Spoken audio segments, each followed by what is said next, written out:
नमो आदिबोधात्मरूपा परेशा, नमो हंसनारायणा निर्जरेशा, नमो ब्रह्मदेवा वसिष्ठा श्रीरामा, नमो मारुती रामदासाभिरामा. जय जय रघुवीर समर्थ. माझे श्री गुरु डॉक्टर काकांना माझा साष्टांग नमस्कार. समर्थांना माझा साष्टांग नमस्कार. आपल्या दोन्ही आचार्य आदरणीय अलकाताई आणि आदरणीय माधुरीताईंना माझा साष्टांग नमस्कार आणि आपल्या सर्व सहाध्यायी श्रोत्यांना अभिवादन. आज बरेच दिवसांनी बऱ्याच मोठ्या विश्रांतीनंतर आपण सगळे भेटतो आहोत आणि आज आपण एका नवीन समासाला देखील सुरुवात करतो आहोत. तो नवीन दशकाला 19व्या दशकाला आज प्रारंभ करतो आहोत आपण. या दशकामध्ये समर्थांनी महंत म्हणा किंवा समाजाला दिशा देणारे जे लीडर्स किंवा नेतृत्व करण्यासाठी जे गुण लागतात, अतिशय मार्गदर्शक ठरेल अशा लोकांसाठी असा हा दशक आहे. स्वतः समर्थ अतिशय उत्तम असे लेखक आणि त्या समर्थांनी लेखनाविषयीचं मार्गदर्शन अगदी बारीक सारीक तपशिलासह या पहिल्या समासात केलं आहे. लेखनकला ही ज्ञानसंग्रहाचं एक प्रमुख साधन आहे. प्रत्येकाला कर्म तर करावंच लागतं, पण ते कर्म, प्रत्येक कर्म अशा कौशल्याने करावे की त्यामधूनच जीवनात अध्यात्म अवतरेल. कर्म उत्साहानं केलं तर त्यात आपोआप त्या कर्माची प्रत सुधारते.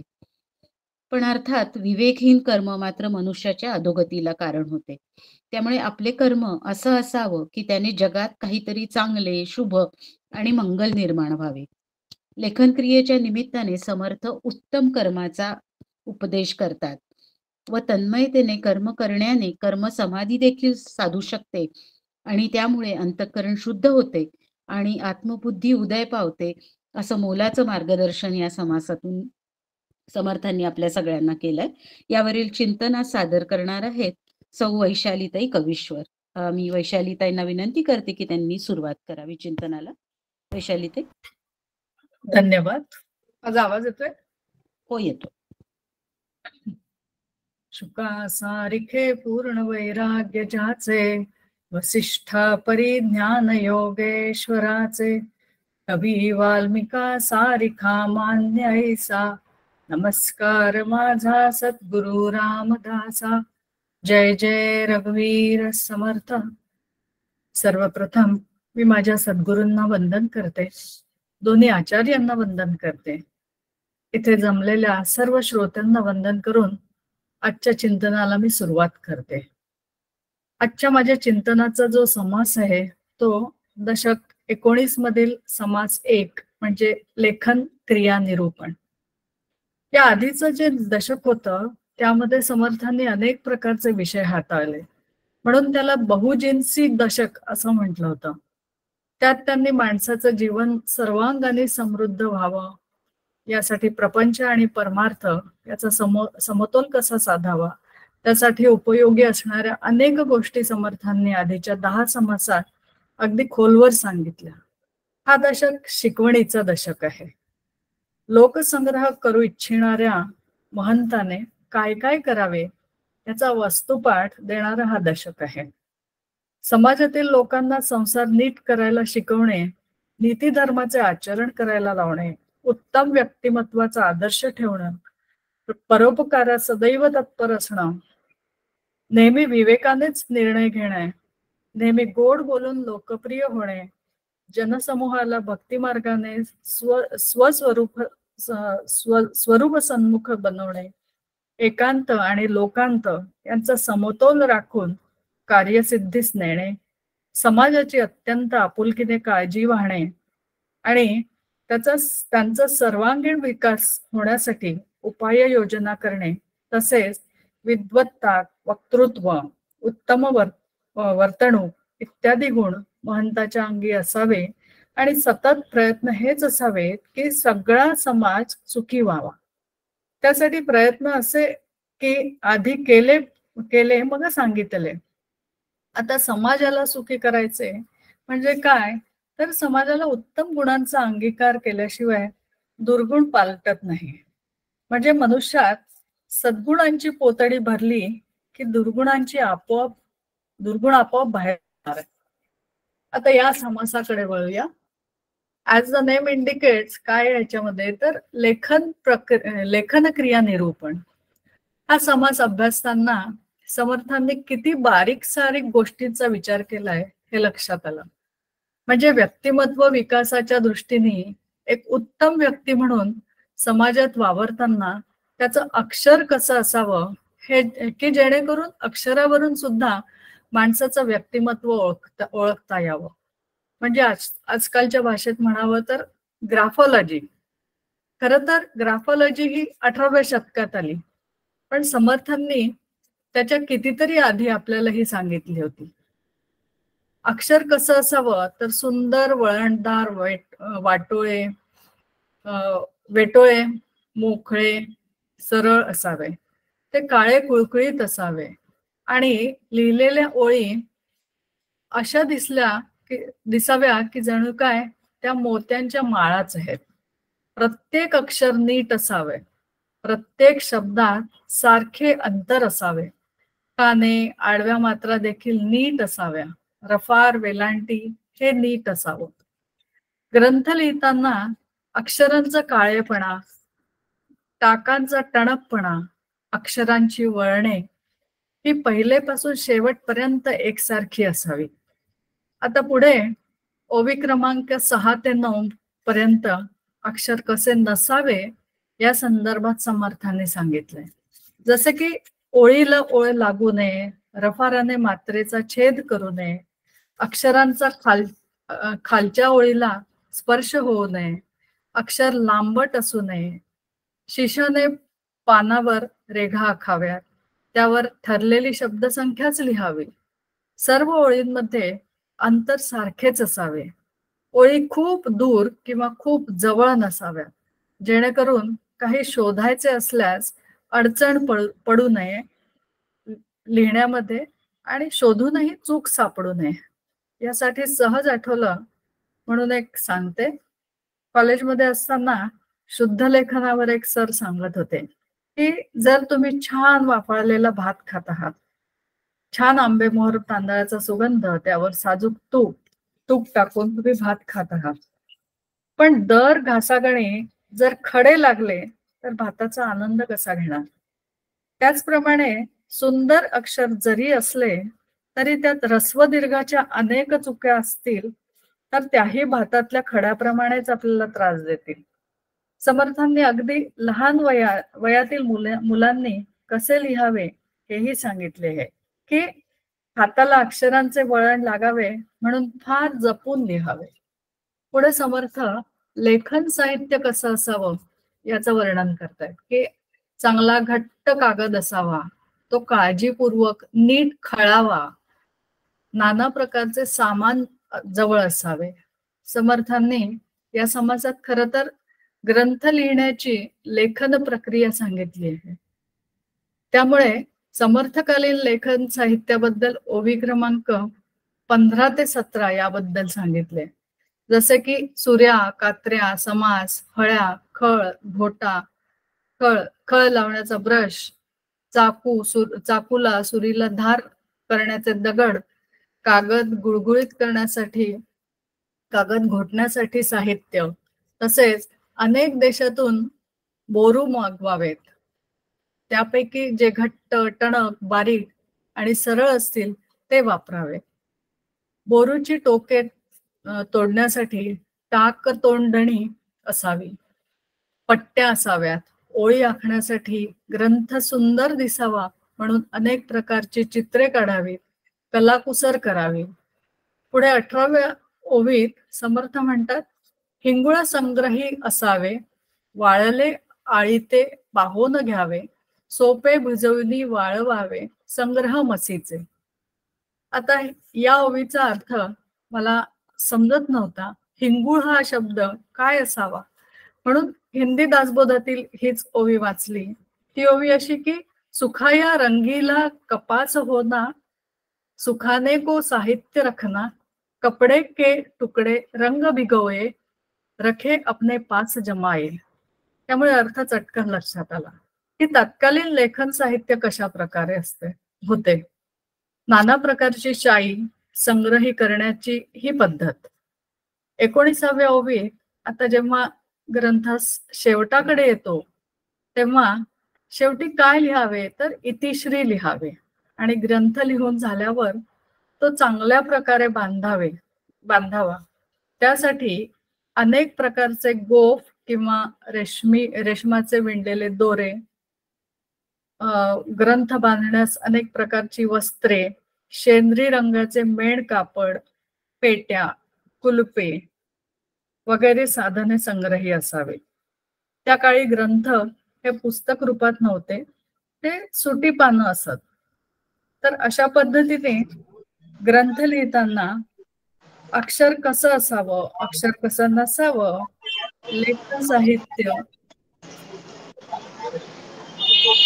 साहित्य आणि त्याची जपणूक कशी करावी हे या समासात सांगितलं आहे. मला हा पर्सनॅलिटी डेव्हलपमेंट पॉइंट ऑफ व्ह्यूचा समास वाटतो. झालेली सेवा समर्थ चरणी अर्पण करते आणि माझ्या वाणीला विराम देते. जय जय रघुवीर समर्थ. वैशालीताई, छान तुमचा नेहमीप्रमाणे व्यवस्थितच सगळा समासाचा आढावा घेतला. एक मिनिट, हेमा, हा सॉरी, बंद केलं त्यांनी, सॉरी. नेहमीप्रमाणे व्यवस्थितपणे सगळ्या समासाचा आढावा घेतला. छोटासा समास आहे आणि फक्त लेखनाच्या विषयी सांगता सांगता समर्थ अर्थातच आपल्याला अनेक तऱ्हेने मार्गदर्शन करतात. याच्यात सुद्धा शुद्ध लेखनाचं महत्व सांगताना साहित्याचं सुद्धा त्याच्यात काय काय लागतं आपल्याला निरनिराळ्या त्याची क्वालिटी बघून, आपण आता क्वालिटी कंट्रोल आणि क्वालिटी बद्दल फार आता हल्ली बोलतो आपण, त्याचा विचार त्यावेळेला समर्थांनी केलेला दिसतोय. आताच्या याच्यात आपल्याला हे कसं लावून घेता येईल, कदाचित अलकाताई आपल्याला याच्याबद्दल जास्त मार्गदर्शन करतील, कारण हल्ली तर लिखाणच विसरत चाललोय सगळे, म्हणजे नवीन पिढीला तर लिहायला पण हल्ली कठीण जातं. तर अशा याच्यात हा आत्ताच्या याला लावून कसा घेता येईल समास, याच्याबद्दल अलकाताई आपल्याला नंतर मार्गदर्शन करतीलच.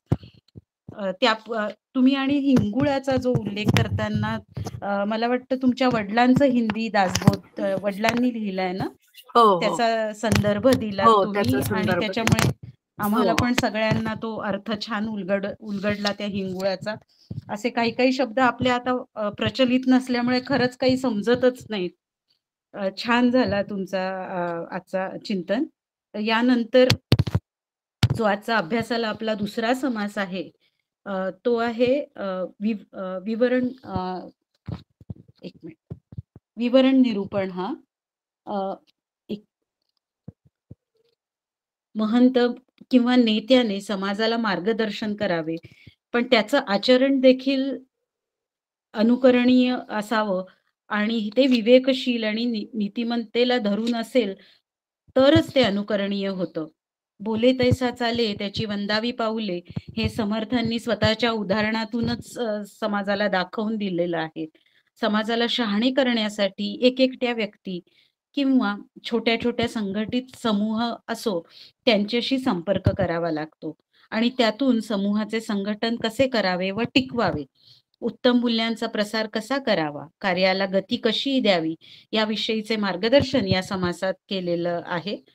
यावरील चिंतन आज सादर करणार आहे आपला सगळ्यांचा आवडता अमोद रिसबूड. मी अमोदला विनंती करते, अमोद चिंतनाला सुरुवात करायला. अमोद. धन्यवाद ताई.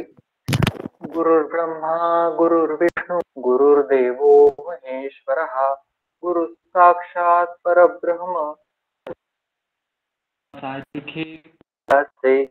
वसिष्ठा परिज्ञान योगेश्वराचे, कवी वाल्मिका सारिखा मान्य ऐसा, नमस्कार माझा सद्गुरु रामदासा. जय जय रघुवीर समर्थ. श्री समर्थांना वंदन.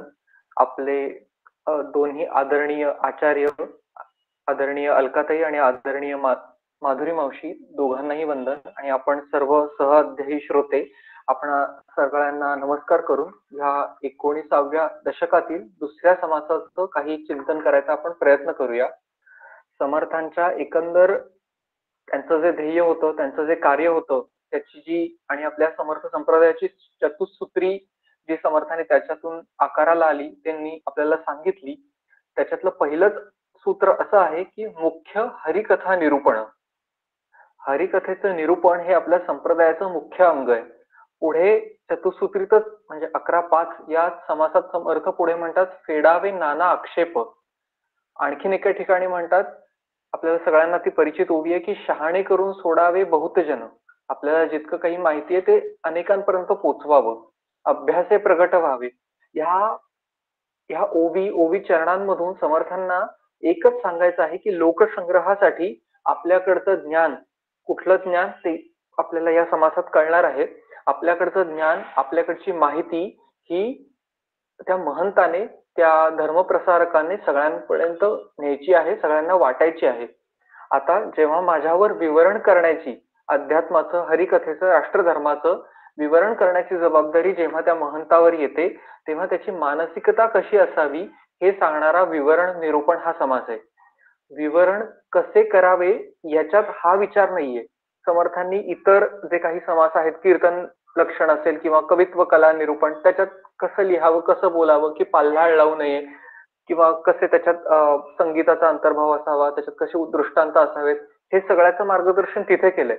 पण आता माझ्यावर विवरणाची जबाबदारी आहे, तर माझी मानसिकता कशी असावी महंत म्हणून, तर बोलण्याची जबाबदारी आल्यावर किंवा यायच्या वेळी ते प्रबोधन करण्याच्या मानसिकतेची माझी तयारी कशी असावी हे सांगणारा हा समास आहे. याच्यातली 19वी ओवी ती अतिशय प्रचलित प्रसिद्ध ओवी आहे की जगामध्ये जगमित्र जिव्हेपासी आहे सूत्र. हे सूत्र, जिव्हेपासी असणारं सूत्र या विवरण निरूपण समासात मांडलेलं आहे. कारण बोलण्याने गोष्टी घडतात आणि कशा बिघडतात याचा आपल्याला रोजच्या जीवनातही अनुभव आहे आणि व्यापक पातळीवर सुद्धा तो आपल्याला अनुभव येतो.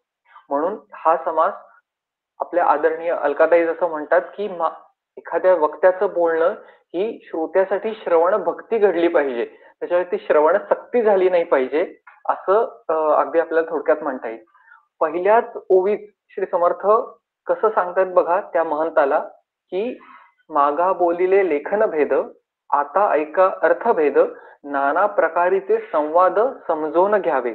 जर माझ्यावर महंतीची जबाबदारी आली असेल तर सगळ्यात पहिलं काय समर्थ सांगतायत, नाना प्रकारीचे संवाद समजून घ्यावे. आधी ऐकायला शिका.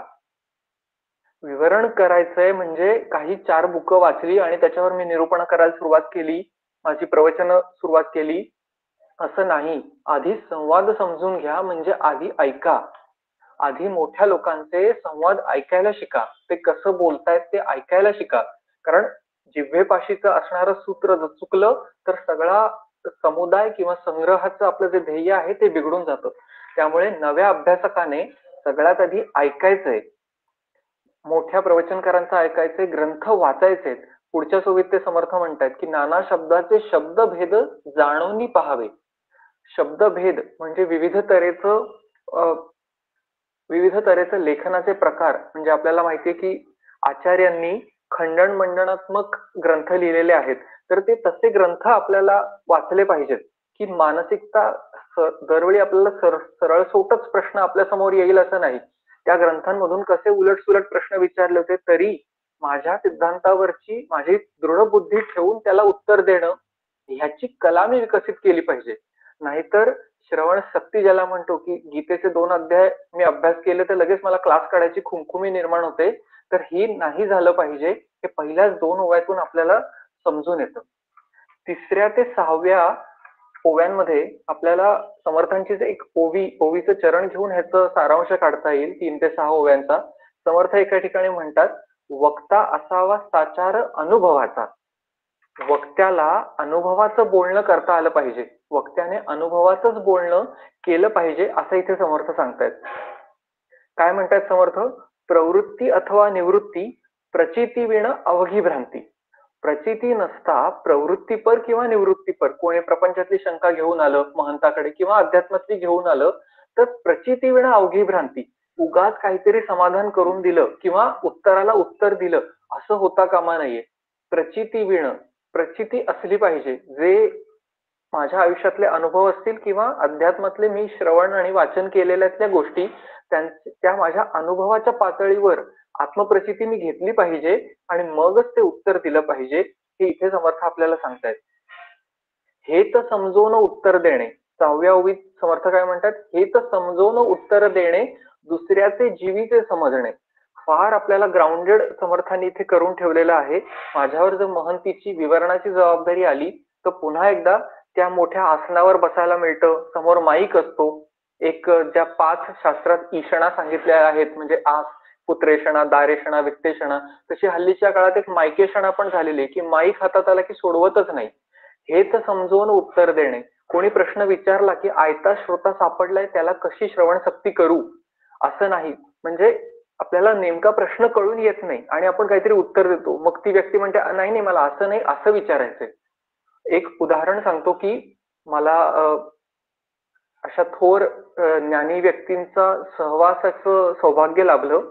तर आमचे श्रीगुरु तर आहेतच, पण आम्ही पुलगावला स्वामी स्वरूपानंदांकडे गेलेलो असताना मी त्यांना एक प्रश्न विचारला होता.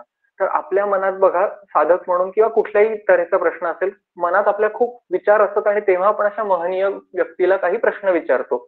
तर त्या प्रश्नामागचं जो माझ्या मनातला विचार होता तो जवळपास 80% विचार मनात होता आणि त्यातला फक्त 20% म्हणजे हिमनगाच्या टोकासारखा प्रश्न स्वामींसमोर बाहेर पडला होता. पण त्यांनी माझ्या मनातलं पूर्ण त्याच्या मागची, त्या एवढ्याशा 4 शब्दांच्या प्रश्नामागची सगळी बॅकग्राऊंड जाणून त्यांनी मला उत्तर दिलं होतं. असे काही अनुभव परमेश्वराच्या कृपेने आलेले आहेत. पण हे तर समजून उत्तर देणे, माझा प्रश्न अगदी काय म्हणतात त्याला वेग त्रोटक होता, पण त्याच्या मागचे मनात मी जो केलेला विचार होता तोही स्वामींनी जाणून उत्तर दिलेलं होतं.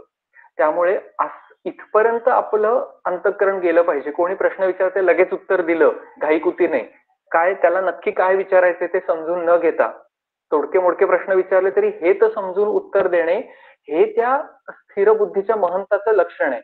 आणि ते समर्थ आपल्याला इथे शिकवतात की तसं माझं स्थिर बुद्धी झाली पाहिजे. आपली जी विवरण करताना, प्रश्नाला उत्तर देताना किंवा विवरण करताना जी उदाहरणं आपण देतो ती कनेक्टेबल असली पाहिजेत, ती चालू काळाशी सुसंगत असली पाहिजेत, असं पण समर्थ इथे आपल्याला सांगतायत. पुढे 7 ते 14 या ओव्यांमध्ये पुन्हा एकदा समर्थांच्या चरणाचा आधार घेऊन या ओव्यांचा सारांश काढता येईल की नेमकची बोलावे, तत्काळ प्रतिवचन द्यावे, असं समर्थांनी एका ठिकाणी आपल्याला सांगितलेलं आहे. नेमकची बोलावे. आता हा 7 ते 14चा जो गट आहे तो महंताने जेव्हा छोट्या समुदायातून जेव्हा महंत मोठ्या समुदायात जातो तेव्हा कसं त्याने वागलं पाहिजे, कशी त्याची मानसिकता असली पाहिजे, हे समर्थाने इथे सांगितले. बहुत बोलणे ऐकावे, तेथे मोन्यची धरावे. तिथे ऑलरेडी एक मोठी काही चर्चा सभा चालली असेल, 8-10 जण बोलतायत, त्यात मला असं वाटतं, माझं मत असं आहे, तुम्ही सगळे चुकीचं म्हणताय, खरा विचार मी तुम्हाला सांगतो थांबा, हे असे ज्ञानाचा अहंकार झालेल्या गोष्टी तिथे आपल्याला करता उपयोगाच्या नाहीत. समर्थ काय म्हणतात, आधीच 8-10 जण बोलतायत, तेथे मौन्याची धरावे, तिथे तू गप्प राहून ऐक. त्यांचं काय साधारण विचार प्रणाली आहे, काय त्यांचे दृष्टिकोन आहे ते अजमाव, अदमास घेणं ज्याला म्हणतात, तो इथे आधी अदमास घ्यावा असं समर्थ म्हणतात. पुन्हा जरी आपला विचार योग्य असला तरी 10-15 जणांच्या किंवा मोठ्या सभेमध्ये उगाच वाद घालू नयेत असं समर्थ आपल्याला म्हणतात. बाष्कळांमध्ये बैसू नये, उद्धटासी तंडू नये. उद्धटपणे किंवा तोंडाळ लोक असतील तर तिथे तर्काचा किंवा सत्याचा विचारही चालत नाही, कारण त्यांचं तर्कटच विचित्र दिशेने चाललेलं असतं. आपल्या सगळ्यांना हा अनुभव असेलच. श्रवणाची आवड ठेवावी, ऐकून घ्यायला शिकावं. आम्हाला सतत तोंड उघडलं नाही बराच वेळ त्रास होऊन जातो, पण जास्तीत जास्त शांतपणे ऐकावं, हे समर्थ इथे पुन्हा आपल्याला सांगतायत. पुढे काय म्हणतायत की नेणतपण सोडू नये. मलाच सगळं काही येतं, तुम्ही काय तुमची बोलणी चालली ही फारच प्राथमिक दर्जाची आहेत, हा असा मनात विचारही येऊ नये. जर मला महंती करायची आहे आणि समर्थांनी सांगितलंय की सगळीकडे परमेश्वराला पहा, सर्वाभूती भगवंत ही आपल्या भागवत धर्माची शिकवणच आहे, तर हा नीच हा उच्च असा प्रकार तिथे असू नये, उंच नीच म्हणू नये, सकळांचे निभवावे हृदये, असं समर्थांनी इथे 18व्या ओळीत पुढच्या सांगितलेलं आहे. प्रसंग जाणावा नेटका, बहुतांशी जाजू घेऊ नका. सभेचा एकंदर कल बघूनच त्याच्यात आपलं विवरण करावं, त्याच्यात आपला मुद्दा मांडावा, असं समर्थ इथे आपल्याला सांगतायत. आणि ती सभा जरी माझ्या विचारांशी, सत्य विचारांशी सुसंगत नसली तरी जसं म्हटलं तसा कोणाबद्दलही आकस, द्वेष, राग, कमीपणा ठेवू नये. प्रत्येकाची विचारसरणी वेगळी म्हणून दूर व्हावं, पण जिथे वेळ मिळेल तिथे आपल्याला प्रतिवचन द्यायचंय. अशा सगळ्या गोंधळात समर्थ 13व्या ओळीत काय सांगतात की अंतर आर्ताचे शोधावे. आपलं विवरण, कारण लोकसंग्रह करायचा आहे, तो नेमक्या हुशार व्यक्तींना हाताशी धरून मग तो संग्रह वाढवत न्यायचा आहे. अंतर आर्ताचे शोधावे, आर्त व्यक्तीचंच अंतर शोधावं. पुन्हा एकदा इथे महनीय व्यक्तींचा जर आपल्याला सहवास मिळाला असेल आणि आपण ऑब्झर्व केलं तर या मोठ्या व्यक्ती कुणाच्याही प्रश्नाला अघळपघळ उत्तर देत बसत नाहीत, की जसं म्हटलं तसं की त्यांना बोलण्याची खुमखुमी राहिलेली नसते. आर्त व्यक्ती तीव्र मुमुक्षू, तीव्र जिज्ञासू समजा आला तर त्याचा प्रश्नही तितकाच विचारपूर्वक आलेला असतो, त्याने स्वतः चिंतन केलेलं असतं, त्याला अगदी नेमकं उत्तर अशा मोठ्या व्यक्तींकडून मिळतं. पण आता प्रसंग आलाच आहे, वेळ मिळालाच आहे, काहीतरी मनात आलाच आहे प्रश्न म्हणून काहीतरी विचारायचं म्हणून विचारलं तर त्याला तेवढं उत्तर दिलेलं आढळून येतं. पण जर हा समास अभ्यास न केलेला व्यक्ती असेल तर तो काय करतो, तर त्या आयता श्रोता सापडलाय त्याला सांगत बसतो आपलं पांडित्य. अनेक जण पहा की मग ब्रह्मावर माया निर्माणच कशी झाली, हे असंच कसं, ते तसंच कसं, त्यांना तत्वाचा वेध घ्यायचा नसतो, नुसता कीस पाडायचा असतो. ते असे प्रश्नावर प्रश्न उत्तर विचारतच राहतात, पण त्याला काही अर्थ नाहीये. समर्थांनी एका ठिकाणी म्हटलंय, संकेते लोक वेधावा. नुसता संकेतानेच लोक वेधून घ्यावा, नुसता एक संकेत द्यावा. जर त्याच्या पलीकडे तीव्र मुमुक्षू असेल तर तो परत विचारायला येईल की तुम्ही एवढंच म्हणाल होता, ते जरा एक्सप्लेन करून सांगा. चटक लावणी सोडावे. आम्ही चटक लावायची आहे. मधाचं बोट लावणं ज्याला म्हणतो ना, आपण वाटी चमचा घेऊनच बसतो, सगळंच खायला घ्या, मग ती श्रवण शक्ती होते आणि समोरची व्यक्ती कंटाळते. मधाचं बोट लावायचे, त्या व्यक्तीने मागे शोधत आली, 100 एकच व्यक्ती मागे येते आणि तो खरा श्रोता असतो. पुढे 14व्या आणि 15व्या ओळीत सुद्धा समर्थ अशा महंताला काही व्यावहारिक सूचना देतात की मज्जालसी तर बैसू नये, समाराधनेसी जाऊ नये. म्हणजे लोकसंग्रह करायचा आहे म्हणून कोणाचंही उपकार करून घेऊ नये किंवा कोणाचंही ऋण आपल्यावर घेऊ नये. जसं आत्ताही कळू शकतं आपल्याला, एखाद्या राजकीय सभेत किंवा पक्षाच्या दावणीला आपण बांधले गेलो तर त्या विचारसरणी मागे फरफटत जाणं किंवा त्याचं प्रमोशन करणं हे अपरिहार्य होतं त्या वक्त्याला. हे समर्थांनी तेव्हाच कसं सांगून ठेवलंय पहा. 16वी ओवी अतिशय महत्वाची आहे. उपासने सारिखे बोलावे, सर्व जनाची तोषवावे. बोलावं ते रामाचंच, असं जणू काही समर्थ म्हणतात की उपासने सारिखे बोलावे. उपासनेच्या अनुषंगाने ती कशी वाढेल किंवा त्याच्यातल्या खुब्या बोलावं तर ते देवासंबंधी, उगाच काहीतरी बाष्कळ अघळपघळपणे बोलू नये. समर्थ 12:10 उत्तम पुरुष निरूपणात एका ठिकाणी म्हणतात की जेणे बहुतांश घडे भक्ती, ते हे रोकडी प्रबोध शक्ती. बहुतांचे मनोगत हाती घेतले पाहिजे. अनेक म्हणजे भक्तीची वाढ लागेल असंच बोलावं. आपले शब्द भक्ती वाढेल, उपासना वाढेल, देवाच्या शिवाय बोललेच जाऊ नयेत. ती रोकडी प्रबोधन शक्ती, ते खरं विवरण, ज्याच्यात देवाचंच समोरच्या मनात भाव वाढेल. म्हणजे किती समर्थ अगदी काळजीपूर्वक बारीक सांगतात. पुढच्याही ओव्या तशाच आहेत की ठायी ठायी शोध घ्यावा, मग ग्रामी प्रवेश करावा. की जिथे जाणार आहोत तिथल्या, आता ग्रामी म्हणजे आपण एखादं सभागृह सुद्धा म्हणू. उदाहरणार्थ मला भजनी मंडळात प्रवचन करायचे किंवा माझ्या शाळेतल्या मंडळींसमोर करायचे का वृद्धाश्रमात करायचे. समोरच्या श्रोतृ वर्गाचा कल, त्याच्या अभ्यासाची पातळी, हे सगळं जाणून घेऊन बोलणं करावं. एकच विषय दोन भिन्न ठिकाणी भिन्न श्रोत्यांसमोर वेगळ्या उंचीवर मांडता येतो त्यांची अभ्यासाची तयारी बघून. एकच फुटपट्टी सगळीकडे लावून चालत नाही, मग ते विरस होऊन जातं. अभ्यासू श्रोत्यांसमोर बेसिक प्रवचन आणि बेसिक श्रोत्यांसमोर फार व्युत्पन्न प्रवचन, हे गडबड होऊन जाते. पुढेही समर्थ समासाचा शेवट करताना महत्वाच्या गोष्टी सांगतात की कथा होती तेथे जावे, दुरी दिनासारखे बैसावे. आपल्याला मान द्यावा न द्यावा अशी मनात विचारही येता कामा नये. कथा कीर्तन चालू असेल तिथे दिनासारखं कोपऱ्यात बसून राहावं. आम्हाला तीव्र मुमुक्षू शोधायचे आणि त्यांना मग चटक लावून सोडायचंय. तर तो इफेक्टिव्ह लोकसंग्रह होणार आहे. हेच समर्थ इथे आपल्याला पुढे 21व्या ओवीत सुद्धा सांगतात की हळूहळू अशा लोकांना हेरून आपल्या कार्यात सामील करून घ्यायचे. 22वी ओवी अतिशय सगळ्यात महत्वाची अशी आहे की सकाळामध्ये विशेष श्रवणाहुनी थोर मनन. मनन थोर का आहे तर मनने होय समाधान बहुत जनाचे. मी समोर पुस्तक किंवा ग्रंथ असताना त्यातली रेडीमेड ओळ वाचल्याने मला वाटतं मला कळलं, पण जोपर्यंत मी त्याच्यावर मनन करत नाही तोपर्यंत त्याचे पापुद्रे कंगोरे सुटत नाहीत. त्यामुळे मी वाचलंय त्याच्या अर्थापेक्षा जरा जरी ट्विस्ट करून कोणी विचारलं तर मला नवल वाटतं, मला कळत नाही, पण त्या गोष्टीचं खरं तर उत्तर मिळालेलं असतं. एकाच व्यक्ती अनेक तऱ्हेने विचार करते, ते तेवढ्या तऱ्हेने मी विचार करून ठेवलेला असेल माझ्यासाठी स्वतःसाठी, तर दुसरा कुठल्याही अँगलने प्रश्न विचारू दे, तीच संकल्पना कन्सेप्ट मला ती सांगता येते.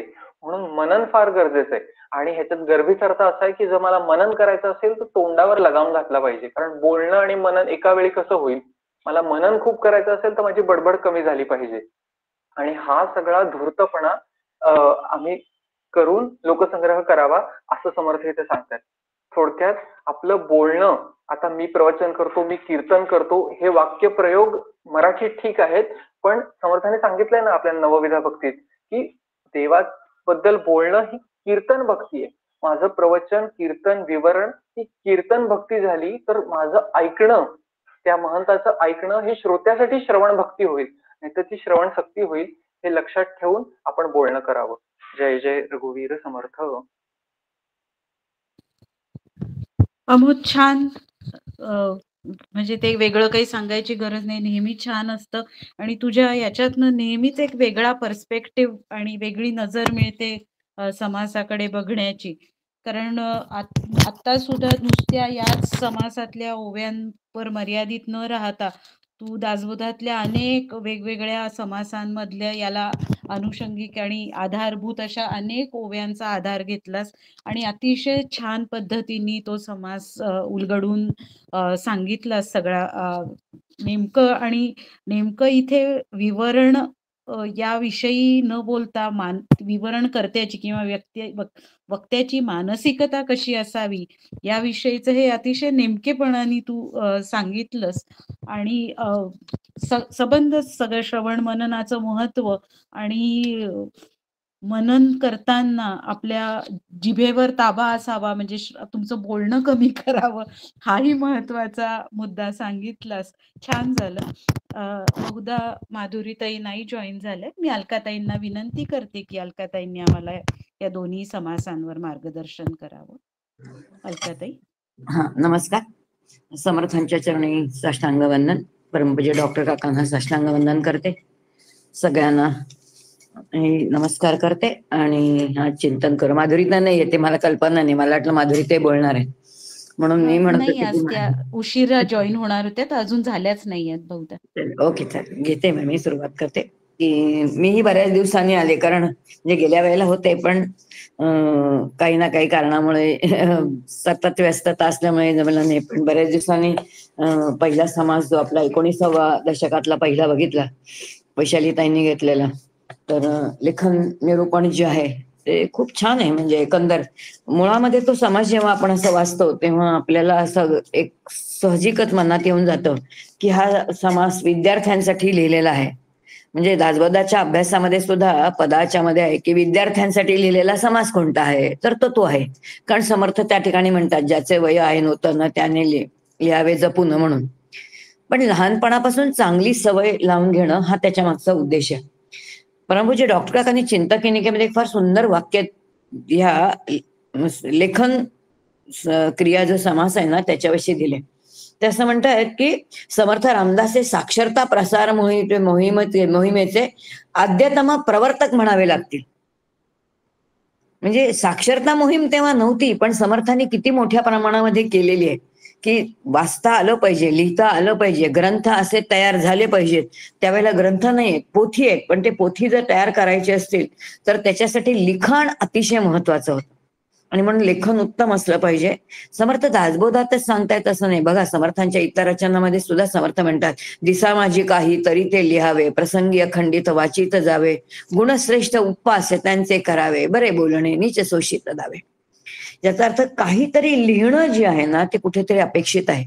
हे कशासाठी अपेक्षित आहे? जेव्हा आपण एखादी गोष्ट ऐकतो तेव्हा आपण ती विसरून जातो, पण ऐकलेली गोष्ट लक्षात ठेवतो. आणि जेव्हा आपण आपल्या हाताने लिहितो, त्याच्या मागचं शास्त्र असं म्हटलं जातं की जितकी ज्ञानेंद्रिय आपण वापरली जातात, 5 ज्ञानेंद्रियाने जेव्हा आपल्याला एखाद्या गोष्टीचं समग्र ज्ञान होतं, त्याला आपण म्हणतो की काय झालेलं की त्या गोष्टीचं एक समग्र ज्ञान आपल्याला होतं.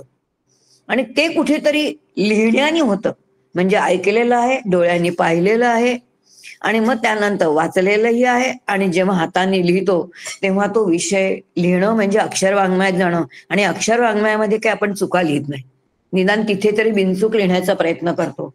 हा विषय तिथे कुठेतरी समर्थ विचार करतायत. आणि म्हणून समर्थांचं जी काही एक पद्धत होती की त्या काळामध्ये त्यांना जे काही विद्यार्थी यायचे त्या विद्यार्थ्यांना एक दंडक असायचा, म्हणजे सगळ्यांनी दासबोध हाताने लिहून काढायचं. याचा अर्थ सांप्रदायिक पद्धत होती की ज्या सांप्रदायिक पद्धतीमध्ये संपूर्ण दासबोध म्हणा किंवा समर्थांची प्रस्थानते, मनाचे श्लोक असू देत, आत्माराम असू दे, हे ग्रंथ त्याच्या नकलीच्या नकली लिहून काढायच्या जशाच्या तशा. म्हणून आज आपण धुळ्याला गेल्यानंतर अनेक हस्तलिखित आपल्याला त्या ठिकाणी पाहायला मिळतील. आणि हे सगळं जेव्हा समर्थ करत होते तेव्हा हाही विचार जेव्हा आपल्या लक्षात येतो की 19व्या दशकापर्यंत जेव्हा आपण येतोय तेव्हा हा विचार जेव्हा ते सांगतायत तेव्हा त्यांच्यासमोर लहान मुलं नाहीये, त्यांचा महंतच त्यांच्यासमोर आहे. याचा अर्थ महंतांनी काही वैचारिक मंथन केलेलं असलं पाहिजे.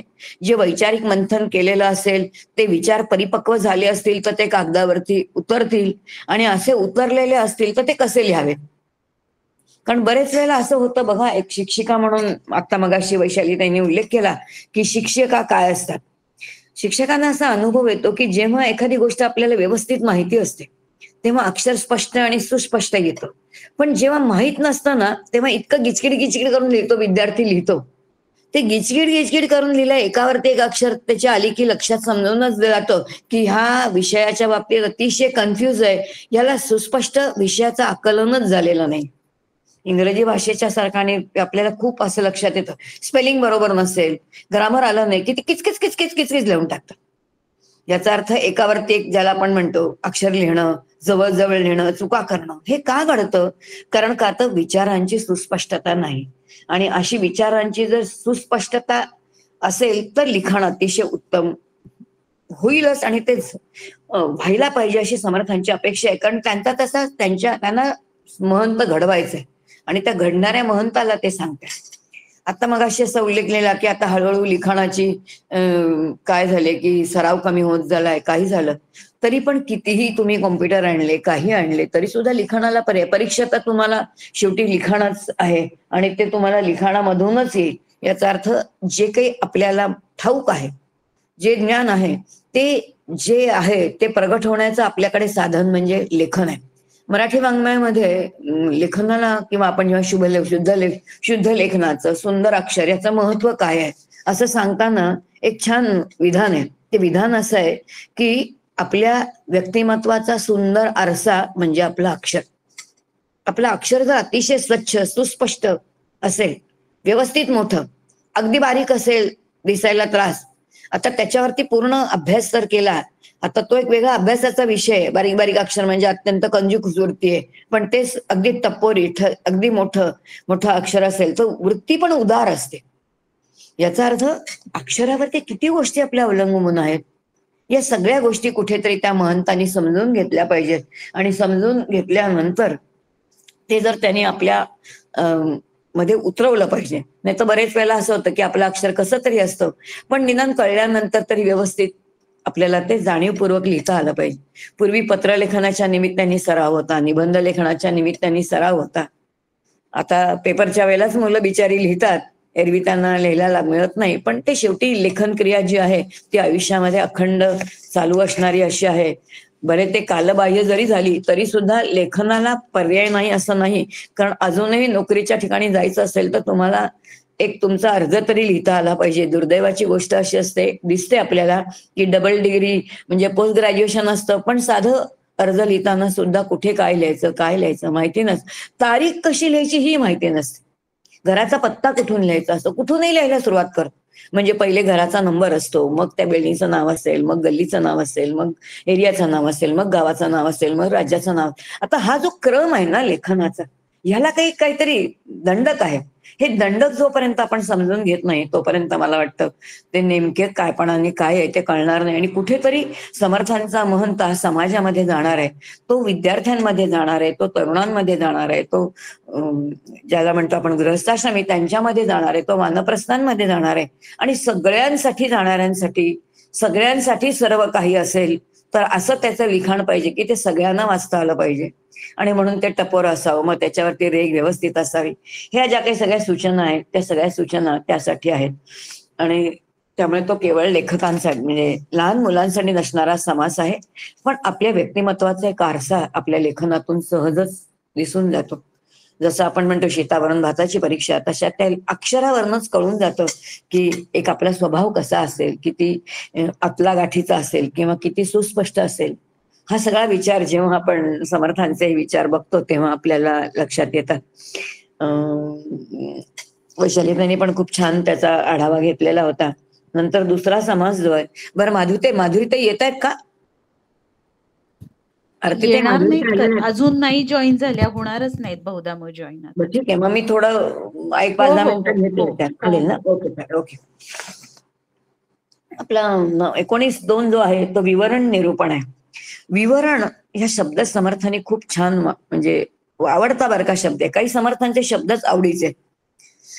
शेवटच्या ज्या 10 ओव्या आपण नेहमी वाचतो, म्हणजे ज्या आपण म्हणतो की रोज सांप्रदायिक वाचल्या पाहिजेत, त्याच्यामध्ये पण की दासबोधाचा अभ्यास कसा करावा हे सांगताना समर्थ म्हणतात, विवरता विशेषा विशेष कळू लागेल, लिहिता विशेषा विशेष कळू लागेल नाही, वाचिता नाही.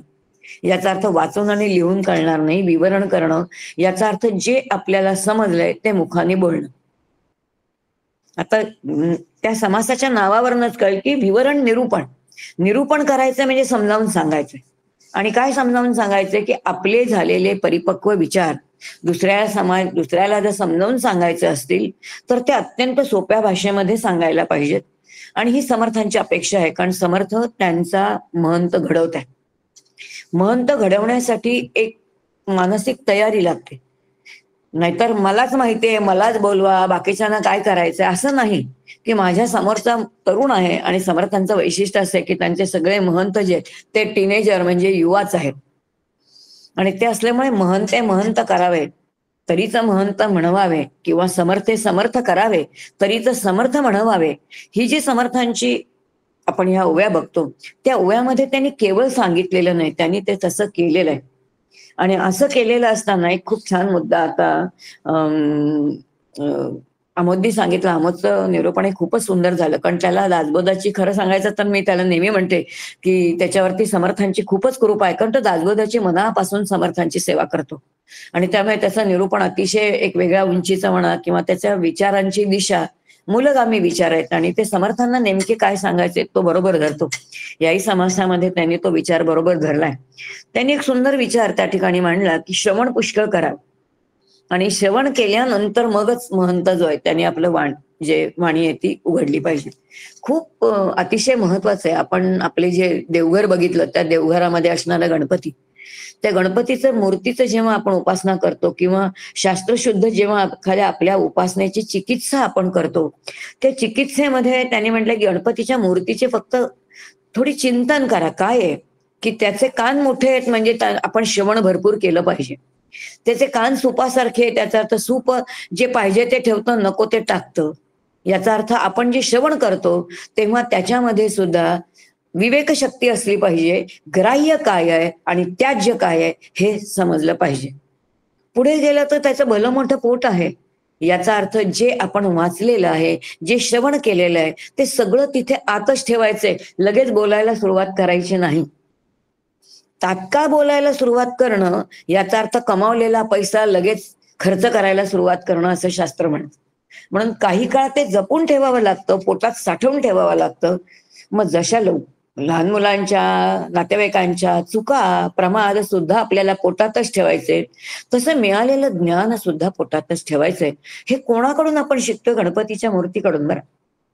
म्हणून कान त्याचे जे श्रवण करावे हे आपल्याला सांगतायत, लक्षात घ्या. म्हणजे कशा प्रकाराने आपण श्रवण करावं हे समर्थ आपल्याला नेमकेपणाने सांगतायत. आणि मग श्रवण केल्यानंतर खूप सुंदर समर्थाने शब्द वापरलाय बघा सुरुवातीला, की मागा बोलिले लेखन भेद. लेखनामध्ये काय काय आहेत, मग ग्रंथांचे किती प्रकार आहेत, मग काव्य आहे, नाटक असेल, हे जे काही भाग आहेत ते लेखनाचे भेद आहेत. पण अर्थाचाही भेद आहे ना. आता अर्थाचा भेद आहे याचा अर्थ एकाच अर्थाला अनेक अर्थ असतील, तोही अर्थभेदच आहे. पण सर्वसामान्याप्रमाणे परमपूज्य डॉक्टर काका नेहमी म्हणतात, एक शब्द आपल्या समोर आल्यानंतर पहिल्यांदा आपल्याला कळलं पाहिजे की या शब्दाचा शब्दार्थ काय आहे.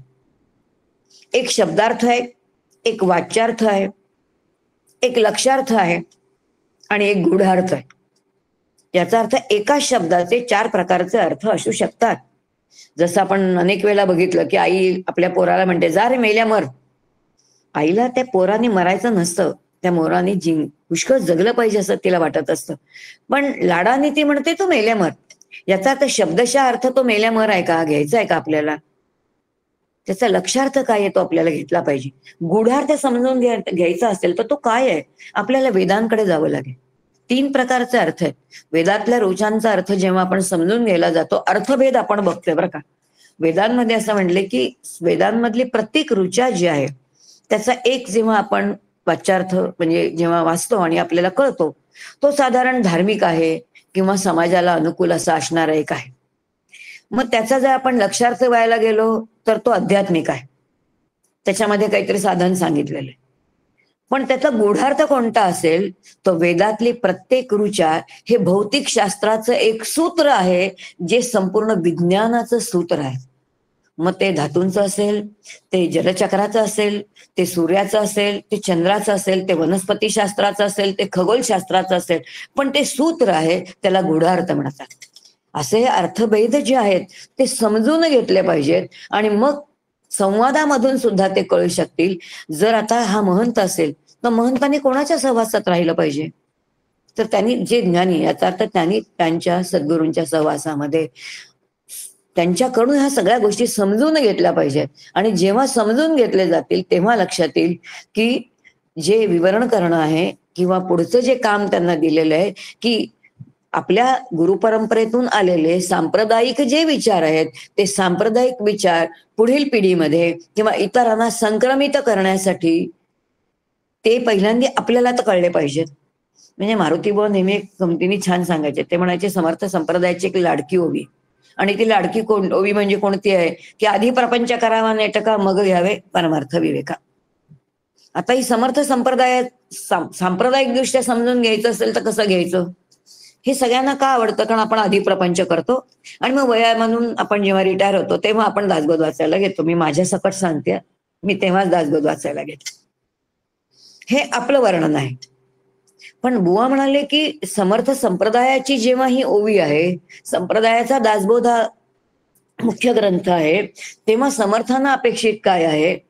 समर्थांना अपेक्षित असं आहे की ते जेव्हा आपल्याला कळायला लागलेलं आहे तेव्हा आपल्या आयुष्यातल्या प्रत्येक दिवसामध्ये काय करायचंय, थोडासा वेळ आपल्या आत्महितासाठी द्यायचा.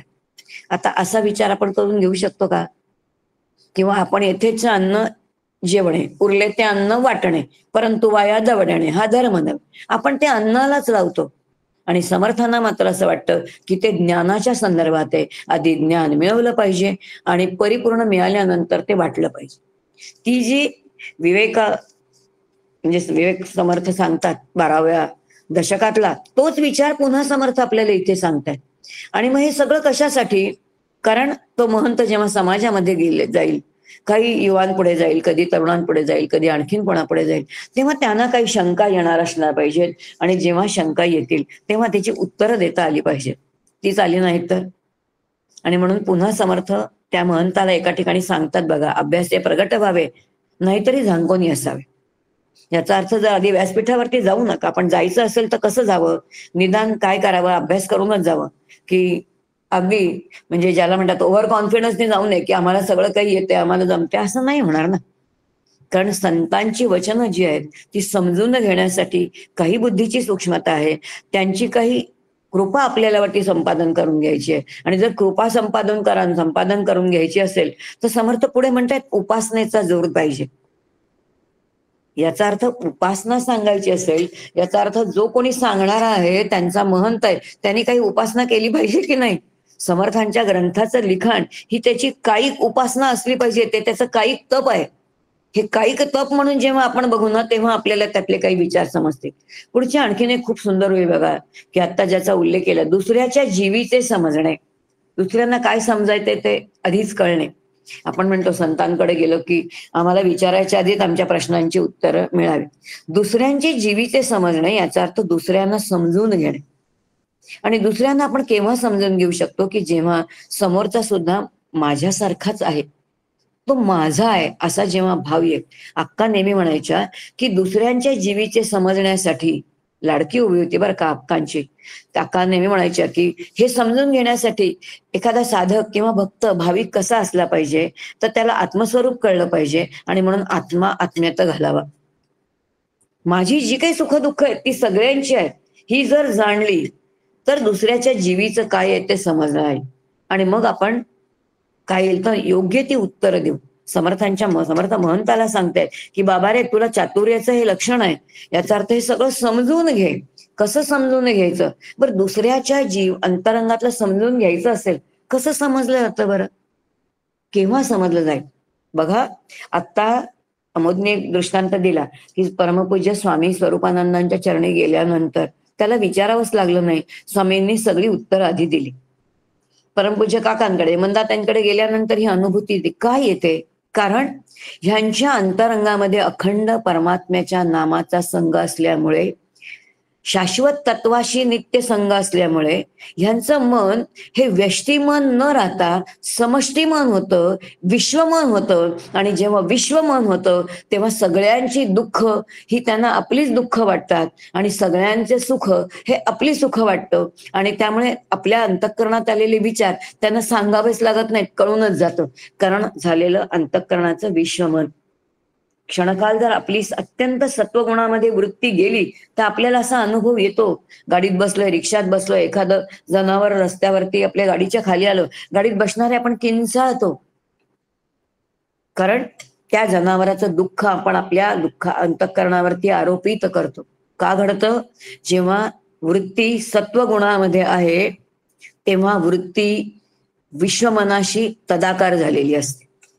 आणि विश्वमनाशी जेव्हा तदाकार होते तेव्हा दुसऱ्याच्या जीवीचे समजणे. महंताला समर्थ शिकवत आहेत, कशा प्रकाराने शिकवत आहेत. आणि हे सगळं शिकवताना त्याने असं म्हटलंय की तो निस्पृह असला पाहिजे. आता निस्पृह जितका असला पाहिजे तितकाच त्याच्याकडे काय असलं पाहिजे, अनासक्त असला पाहिजे. मलाच काहीतरी कमवायचंय असं नाहीये. अत्यंत जे आहे ते दातृत्व त्याच्याकडे असलं पाहिजे. आणि म्हणून कमीत कमी काय आहे तर ते कमीत कमी बोलणं आणि जास्तीत जास्त श्रवण करून काय करणं आहे तर त्या महंतांनी तसं वागलं पाहिजे असं सांगितलंय. आणि मग पुढे प्रसंग नेमका जाणावा, हे सगळं करता करता आळस प्रमाद हे तर टाळलंच पाहिजे सांगितलंय. आणि अंतर आर्ताचे शोधावे. खूप छान आहे बघा का, आर्ताचे याचा अर्थ जो अत्यंत जिज्ञासू आहे की मग त्याला तुम्ही सगळं सांगता आलं पाहिजे आपल्याला. जो जितना जिज्ञासू आहे तितका. बरेच वेळेला असं होतं की जिज्ञासा असते अनेकांना पण त्याला उत्तरं देता येत नाहीत आपल्याला, किंवा आपल्याला कंटाळा करतात. म्हणजे मी माझ्यावरनं सांगते की एक दिवस परमपूज्य डॉक्टर काका घरी राहायला आले होते. समर्थ विद्यापीठाच्या परीक्षा होत्या शाळेमध्ये 6वी 7वीच्या मुलांच्या. शमिका त्यावेळेला 6वी मध्ये होती. त्यावेळेला समर्थ संप्रदायाचा अभ्यासक्रम नव्हता, संस्कृती दर्शन म्हणजे भारतीय संस्कृती दर्शनाचा अभ्यास होता, त्यात गीतेचा अभ्यास होता. आणि काका असताना त्यांनी मला गीता विचारली आणि मला काकांसाठी स्वयंपाक करायचं, सगळं करायचं. आणि म्हणून मी तिला इतकं ओरडले की मी आता काही सांगणार नाही, तुझा तू अभ्यास कर, तू परीक्षेला जा. काकांनी तेवढं फक्त आतून ऐकलं. काका काहीच बोलले नाहीत. काकांनी त्या दोन्ही मुलांना म्हणजे शमिका आणि बरोबर तिच्या वर्गातला तिचा मित्र लहानपणापासून आमच्याकडून येणारा की जो आता आपल्या गळीचा कार्यकर्ता आहे निकेत सावंत, त्या दोघांना बोलावून घेतलं. त्या दोघांना बसून संपूर्ण गीता समजावून सांगितली. कारण 11 वाजलेले होते, 12 वाजताचा पेपर होता, दोन्ही पोरं 12ला गेली परीक्षेला. आणि मग काकांनी मला बोलावून घेतलं आणि मग काका गोड शब्दामध्ये खरं सांगायचं तर कान उघडणी केलेली होती. परमपूज्य मंदातांच्या भाषेत मारलेले काकांचं पंचामृत म्हणजे फटके आणि चिमटे होते. ते म्हणाले की ज्या वेळेला एखाद्या जीवाला जिज्ञासा निर्माण झाली असते त्या वेळेला सगळी कामं सोडायची आणि ते सांगायचं. एक दिवस 1 तास मी उशिरा जेवलो असतो तर माझ्या वजनामध्ये काही फरक पडला नसता, तुझ्या वजनामध्ये फरक पडला नसता, पण ती जिज्ञासा जर अर्धवट राहिली तर ती अर्धवट बुद्धी विपरीत ज्ञानाकडे जाते आणि विपरीत ज्ञानामुळे बुद्धिभेद होऊ शकतो. इतका विचार करतो का आपण? बुद्धिभेद होऊ नये हा विचारच आपल्या मनामध्ये येतो. आता जसं सांगितलं सत्संगतीमध्ये, संतांच्या संगतीत, सद्गुरूंच्या संगतीमध्ये हे बारकावे आपल्याला कळतात आणि हे बारकावे मला वाटतं खूप सुंदर जे काकांनी जे सांगितलेत की ते अर्थ जे शोधावेत, अंतरार्थाचे शोधावे आणि मग कुठे बसू नये. शब्दच इतके सुंदर वापरलेत की उत्तम गुण जे आहेत ते प्रगट व्हावे. याचा अर्थ ते बोलायचे नाहीत, पण ते उत्तम गुण केव्हा येतील आपल्यामध्ये? संतांच्या संगतीत राहिलं तरच येतील. आणि कशासाठी सद्गुरूंच्या चरणी जायचं? शास्त्राचं वचन आहे बरं का. तुमच्या आमच्या अंतरंगातले असणारे दुर्गुण, आपले प्रमाद, हे सगळे जोपर्यंत आपण निर्दोष अशा सद्गुरूंच्या चरणी जात नाही तोपर्यंत हे सगळे प्रमाद जात नाहीत. केवळ त्यांच्या एका संकल्पाने ते सगळं होऊन जात. आपल्या सामर्थ्याने आपल्या अंतरंगातले दोष जातच नाहीत. आपण घालवण्याचा प्रयत्न केला तर अहंकारच वाढला जातो. त्यांच्या चरणी गेल्यानंतर या गोष्टी मात्र कसं आहे तर ते खूपच आपला प्रवास अत्यंत सोपा होऊन जातो. उपासनेसारखे बोलावे किती सुंदर आहे. पुढची ओवी समर्थांची किती सुंदर आहे. जगामध्ये जगन्मित्र जिव्हेपाशी आहे स्वतः, की ज्याचं मधुर बोलणार आहे तो सगळ्यांचा मित्र होतो. पण ह्याच जिव्हेचा वापर आपण मात्र एखाद्या शस्त्रासारखा करतो. आणि इथे उपासनेसारखं बोलावं याचा अर्थ किती मधुर बोललं पाहिजे की ज्या बोलण्याने आपल्याला तर बरं वाटेलच, पण ऐकणाऱ्याला सुद्धा कसं वाटेल की बाबा हे आपलं ऐकत राहावं असं आहे बरं का. आणि म्हणून उपासना करताना जेव्हा आपण देवासमोर बसलेलो असतो तेव्हा त्याचं स्तोत्र म्हणत असतो, त्याचं स्तवन करत असतो. तसं ज्याच्याशी संवाद साधतोय त्याच्या काही सद्गुणांचं वर्णन करावं. आता उपासनेसारख्या रामायणामध्ये रामाचे काही गुणसंपदा दिलेली, त्याच्यामध्ये गुणसंपदेमध्ये खूप छान वाक्य आहे की राम कसा होता, दुसऱ्यांच्या गुणांची कदर करणारा, नुसता गुणांची कदर करणारा नव्हता, तर छोटेसे असणारे गुण जे रजकणांपर्यंत असणारे ते गुण कसे करत होता? पर्वती प्रत करोती, पर्वता इतके मोठे करून सांगायचं. कशाच्या साह्याने? मधुरवाणीच्या साह्याने. याचा अर्थ ज्याची रसना ताब्यामध्ये आहे तो काय आहे? संस्कृत वचनच आहे, ह्या रसना जेतुम भवती स एव जगत जेता भवती. समर्थांनी त्या काळामध्ये संपूर्ण भारतामध्ये 1100 मठांचं जाळं विणलं, एवढं सगळं कार्य केलं. कशाच्या अधिष्ठानावरती? केवळ वाणीच्या. जिने पुतर फेकलं, सगळं केलं तरी तिला पण वाईट नाही बोलले. फक्त कृतीतून दिलेलं पोतं धुवून आणलं आणि त्याच्या वाती वळवून दिल्या. किती म्हणजे ज्याला म्हणतात ना की जिभेवरती साखर ठेवणे आणि डोक्यावरती बर्फ ठेवणं, हे जे मधुर बोलणं हे कुठेतरी समर्थांनी केलेलं आहे. आणि ते जे त्यांनी केलेलं आहे ना तेच ते सांगताय. मला वाटतं महंतांना घडवताना समर्थांचं कळत न कळत एक आत्मचरित्रच आपल्याकडे एक वेगळ्या प्रकाराने आपल्या समोर येतं आणि लक्षात येतं की समर्थांचं किती वेगळेपण आहे की जे आपल्याला काय काय सांगतात. आता एक त्यांनी छान सांगितलं की कशा प्रकाराने जिज्ञासा निर्माण होते. परमपूज्य काका गमतीने एक सांगतात, म्हणजे खंदारकर महाराजांची गोष्ट सांगतात बरं का. खंदारकर महाराजांकडे काही शिष्य गेले होते, काकाही परमपूज्य डॉक्टर काकाही गेले होते. तेव्हा सगळ्यांनी काही विचारलं तर एक गृहस्थ होते, नुसतेच बसले होते. खंदारकर महाराजांनी त्यांना विचारलं, का हो तुम्हाला काही शंका आहेत का? तर ते म्हणाले काहीच नाही, गप्प बसले. ते म्हणाले माझा सत्संग चालू आहे.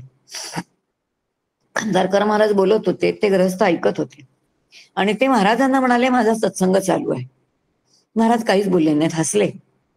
आता महाराजांनी जाणलं असेल की जे असं म्हणाले की काय करतोय मी, तर ते काही बोलले नाहीत. काय नाही, सत्संगात कोणत्या सत्संगात आहेत महाराजांनी न बोलताच ओळखलं असेल. आणि मग नंतर महाराज गावाला जायला निघाले. सगळे लोक महाराजांना पोचवायला स्टेशनवरती गेले आणि समोरून गाडी येत होती. तेव्हा म्हणे त्या भक्तांनी विचारलं, महाराज आता मला प्रश्न आहे, ब्रह्म म्हणजे काय? प्रश्न केव्हा, कुठे, कसा, कधी विचारायचा एवढं सगळं माहिती असलं पाहिजे.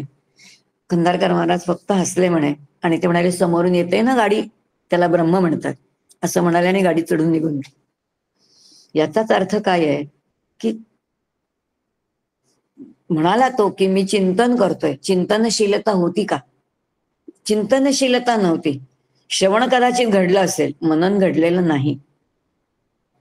म्हणजे जितकी क्रियाशीलता अधिक तितकी चिंतनशीलता कमी. कदाचित शरीर श्रवणाला बसलेलं असेल, पण अंतःकरण वृत्ती जर भरकटत असेल तर तीही चिंतनशील नसेल. आणि म्हणूनच असे विचित्र प्रश्न सद्गुरूंना किंवा संतांना विचारले जातात. असे होऊ नये. आणि यासाठी समर्थ विवरण निरूपण कशा प्रकाराने विवरण करायचं असेल तर महंतांनी स्वतःला कसं घडवलं पाहिजे, आपल्याला घडवण्यासाठी उपासनासारखे शब्द वापरले पाहिजेत. कळत न कळत उपासना केली पाहिजे. कैस्तवन म्हणा, काकडारती म्हणा, शेजारती म्हणा, हे सांगतायत ते सांप्रदायिक उपासना बरं का. समर्थांचा सांप्रदायिक उपासनेवरती खूप भर आहे. कळत न कळत ते सांगतायत. आणि पुढचा शब्द किती सुंदर वापरलाय समर्थांनी शेवटच्या, धूर्तपणे सकळ जाणार. धूर्तपणा हा समर्थांचा अतिशय आवडीचा शब्द आहे बरं. धूर्त म्हणजे समर्थांचा चातुर्य हा शब्द आहे. धूर्त म्हणजे लोकांना फसवणारा धूर्त नाही, लोकांना टोप्या घालण्यासाठी धूर्तपणा नाही. धूर्यता चातुर्य. चातुर्याने सगळं जाणून घ्या. अंतरी अंतर बाणावे. अंतरंगामध्ये समोर बसणारा आहे तो कोणत्या गुणाचा आहे, तो रजोगुणाचा असेल आणि तुम्ही त्याला एखाद्या सत्वगुणाचं काम दिलं, म्हणताय समोर आलेला एखादा दुसरा कोणीतरी आहे कार्यकर्ता, तो रजोगुणाने युक्त आहे आणि त्याला सत्वगुणाचं कार्य दिलं, कार्य होईल का पुढे? शक्य नाही. याचा अर्थ समोर आलेली व्यक्ती रजोगुणाची आहे, तमोगुणाची आहे का सत्वगुणाची आहे, एवढं कळण्यासाठी गुण म्हणजे काय, गुणांचा अभिव्यक्ती म्हणजे काय, गुणातीत असणं म्हणजे काय, हे तरी महंताला माहिती असलं पाहिजे. जोपर्यंत तो गुणातीत होत नाही तोपर्यंत दुसऱ्याच्या अंतरीचे अंतर त्याला कसं काय कळणार? हे जर कळलंच नाही तर त्याला काय आहे, तर त्याला क्षीण आहे. तो क्षीण चालेल आपल्याला, तो क्षीण चालणार नाही ना.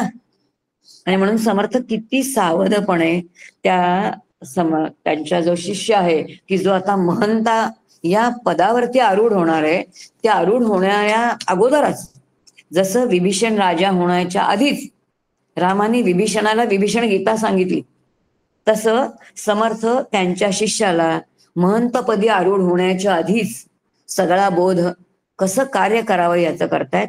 कार्य करता निराभिमानी कसा असावा हा सगळा बोध समर्थ कुठे करतायत, तर विवरण निरूपणात करतायत. कारण या महंताला आता विवरण करायचंय, दुसऱ्यांना समजावून घ्यायचंय आणि संप्रदाय वाढवायचा आहे, समाज संघटन करायचंय, लोक संघटन करायचंय. आणि यासाठी हा सगळा विचार समर्थ सांगतायत. मला वाटतं बऱ्यापैकी आढावा घेतलेला आहे. काही शंका असेल तर माहिती नाही. केलेली सगळी सेवा जी आहे ती समर्थांच्या चरणी, श्री गुरूंच्या चरणी समर्पित करते आणि या ठिकाणी थांबते. जय जय रघुवीर समर्थ. हरिओम तत्सत. खूप धन्यवाद अलकाताई. दोन्ही समाज तुम्ही त्याचे बारकावे आणखी इतक्या छान पद्धतीने उलगडून दाखवलेत. सगळ्या गोष्टींचे लेखन क्रियेविषयी सुद्धा खूप बारीक बारीक गोष्टींनी त्याचं अजून सुद्धा महत्व किती आहे आजच्या काळात देखील तेही सांगितलं. आणि ते त्याच्यात जे तुम्ही सांगितलं की ज्ञानेंद्रिय सगळी वापरली जातात आणि त्यामुळे ते चित्तावर देखील ठसत जातं. त्यामुळे लिखाणाचं महत्व आपल्या निदान साधकांसाठी तरी कधीच कमी होणार नाही, किती इतर कोणतीही साधनं आली तरी सुद्धा. विवरणाच्या विषयी तेही खूप छान पद्धतीने सगळं सांगितलं. अर्थभेद कसा म्हणजे शब्दांकडे कसं बघितलं पाहिजे किंवा श्रवणाच्या बाबतीत तुम्ही सांगितलं. पुन्हा या समासाच्या निमित्ताने पुन्हा एकदा सद्गुरूंचं महत्व, श्रवणाचं त्यांच्याकडनं म्हणजे सत्संगाचं महत्व, अशा सगळ्याच गोष्टींचा आढावा खूप छान पद्धतीने आम्हाला समजावून सांगितलं. खूप धन्यवाद. मृणाल आहे ना, आज शेवटचा श्लोक घेऊया. हो घेते.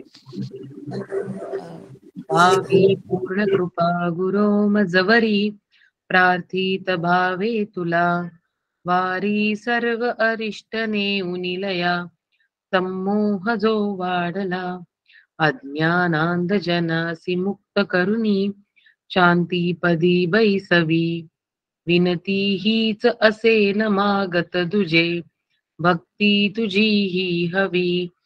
सद्गुरुनाथ महाराज की जय. जय जय रघुवीर समर्थ. जय जय रघुवीर समर्थ. जय जय रघुवीर समर्थ. जय जय रघुवीर समर्थ.